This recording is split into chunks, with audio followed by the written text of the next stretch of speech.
Nora had been outside for 6 hours when a 5-year-old girl set a red lunchbox at her bare feet and asked if snow could bite. The question was so serious that Nora almost answered it. She was 26, sitting on the last bench outside the old trolley station with her knees tucked under a coat that no longer had buttons. Her blue dress was too thin for December. Her hair was damp from sleet. Her backpack, the only thing she still owned, leaned against her hip like a tired animal. 4 nights earlier, she had traded her boots for a motel room and 2 sandwiches. Since then, she had been walking in 2 pairs of socks that had finally torn open at the toes. People passed her without turning their heads. They had shopping bags, gloves, warm windows waiting for them somewhere. Nora had learned that cold did not only live in the weather, sometimes it lived in the way the world looked straight through you. Then the little girl appeared out of the white blur. She wore a yellow raincoat over a velvet green dress and a red scarf wrapped twice around her neck. In both mittened hands, she carried a dented metal lunchbox the same red as the scarf. The child stopped so close that Nora could see snowflakes melting on her eyelashes. "Does it hurt?" the girl asked. Nora blinked. "What sweetheart?" The girl pointed at Nora's feet. "The snow. Does it hurt your toes?" Nora tried to laugh, but the sound broke halfway out.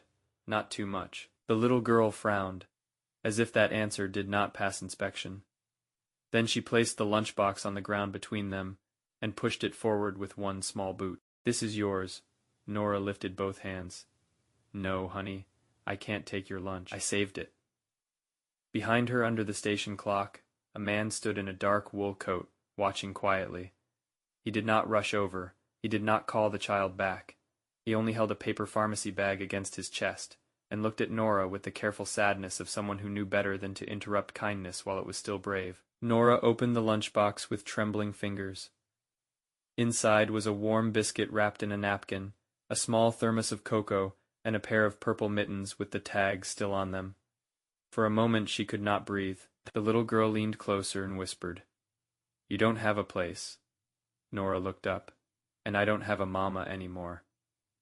The station lights flickered. A bus sighed at the curb. Snow kept falling. Nora swallowed hard. "What's your name, Emma?" "Emma," Nora said softly. "Where is your mama?" Emma touched the red scarf around her neck. "She's in heaven. Daddy says love doesn't stop just because somebody goes there." The man under the clock closed his eyes for 1 second. When he opened them, he stepped forward. "I'm sorry," he said. His voice was gentle but tired down to the bone. "My daughter has a habit of saying the things adults walk around." He crouched beside Emma, then looked at Nora without pity. That mattered. Pity always made Nora feel smaller. "My name is Samuel Reed," he said. "We live 3 blocks from here. I'm not asking you to trust a stranger forever, just long enough to get warm." Nora pulled the lunchbox closer. "I don't want trouble." "Neither do we. I don't take charity." Samuel nodded once, as if he respected the rule. "Then don't call it charity. Call it a locked door, a hot shower, and breakfast before you decide what comes next." Emma reached for Nora's hand. Her mitten was soft and dry. "Please," she said. "Our house has an extra room. It's not good at being empty." That was the line that broke Nora, not because it was sweet, because it was true. She had been empty too. Empty stomach, empty pockets, empty plans, empty courage. For weeks, she had been telling herself she could make it one more night, then one more morning, then one more corner. But the truth was some part of her had already sat down in the snow and stopped moving. Nora looked from the little girl to the father. "Just tonight," she whispered. Samuel nodded. "Just tonight." But just tonight became breakfast.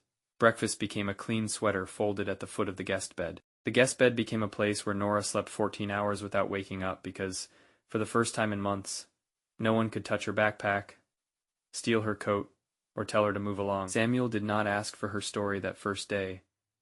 He gave her a towel, showed her the lock on the bedroom door, and told her where the coffee was.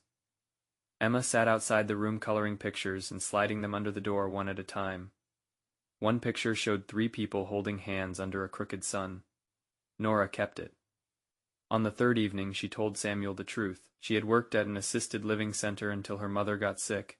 She missed shifts to sit beside hospital beds, then missed rent to pay for medication that only bought a little more time. After the funeral, the landlord changed the locks. Her car was towed. Her phone died. The helplines kept saying the same thing. No beds available. Call back tomorrow. Bring proof of address. Nora almost laughed when she said that last part. Proof of address. That was the joke. I needed an address to get help finding an address. Samuel did not fill the silence with advice. He only said, "The system asks broken people to stay organized while they're breaking." Nora looked at him then. He was not rich. The house was small, with a porch that sagged and a kitchen table scratched by years of homework and spilled soup. But it was warm. It smelled like cinnamon, crayons, and laundry soap. Emma's mother, Rachel, had died 8 months earlier from a brain aneurysm while folding towels in that same kitchen. No warning. No goodbye long enough for a child to understand. After that, Emma had stopped singing. She slept with the lights on. She wore her mother's red scarf every day, like it was the last rope tying heaven to earth, and Samuel, who worked inspecting old houses for the city, came home each evening to rooms that still expected a woman who would never walk back through the door. That was the strange thing Nora began to understand. She had needed shelter, but they had needed someone who did not flinch at grief. During the next few weeks, Nora swept the porch without being asked. She learned Emma liked her cocoa barely warm and her toast cut into stars. She fixed the loose hinge on the hall closet because her mother had taught her how to make old things last. She sat beside Emma at night when the nightmares came, whispering, "You're here, I'm here, breathe with me." In return, Samuel helped her replace her identification card. He drove her to the clinic for frostbite checks. He asked a woman at the community center if they needed someone part-time in the donation room. They did. On Nora's first payday, she came home with a small paper bag from the diner beside the trolley station. Inside was a biscuit, a packet of cocoa, and a new pair of purple mittens. Emma stared at them, then at Nora. Nora smiled. I owed someone a lunchbox. Emma threw her arms around Nora's waist so hard the bag crumpled between them. Winter deepened. Christmas passed. January iced the sidewalks. February brought gray rain. The extra room stopped feeling borrowed. Nora's shoes stayed by the front door beside Samuel's boots and Emma's little red rain boots. Her coat hung on the same hook every night. Still, she never assumed. People could be kind for a season. Nora knew that. Doors opened, doors closed. She had learned not to lean too hard. Then one evening in March, she came home and found Emma asleep on the couch, the red scarf loose around her shoulders. Samuel sat at the kitchen table with an envelope in front of him. Nora's stomach tightened. She knew envelopes. Evictions came in envelopes. Bills came in envelopes. Bad news always seemed to arrive folded. Samuel pushed it toward her. Inside was a key on a plain silver ring. Nora did not pick it up. Samuel said, "The guest room isn't a guest room anymore if you don't want it to be." Nora stared at him. Samuel, "I'm not asking you to become something before you're ready," he said. "Not a replacement, not a promise you didn't choose. Just family if that word doesn't scare you too much." From the couch, Emma's sleepy voice floated into the kitchen. "It doesn't scare me." They both turned. Emma sat up, rubbing one eye, her red scarf slipping down to her lap. "I asked God to send someone who knew how to stay," she said. Then she looked at Nora. "Are you her?" Nora pressed her hand to her mouth. For months, she had believed the worst night of her life was the night she sat barefoot in the snow. But maybe that night had been something else too. A doorway, a red lunchbox placed at her feet. A child brave enough to see hunger and loneliness at the same time. Nora walked to the couch and knelt in front of Emma. "I can't be your first mama," she said. "No one can." Emma nodded seriously. "But if you'll let me," Nora whispered, "I can love you from here." Emma reached for her.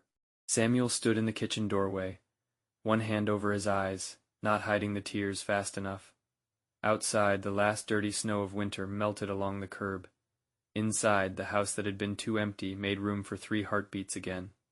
Years later, Nora would still remember the exact sound of that lunchbox opening, the tiny metal click, the breath she took before the tears came. The little girl in the red scarf who looked at a stranger and somehow saw a missing piece. Some angels do not arrive glowing. Sometimes they arrive with snow on their eyelashes, cocoa in a dented lunchbox, and the courage to say what everyone else is too afraid to notice. And sometimes the gift they bring is not just warmth for your hands. It is proof that you were never as forgotten as the cold made you feel.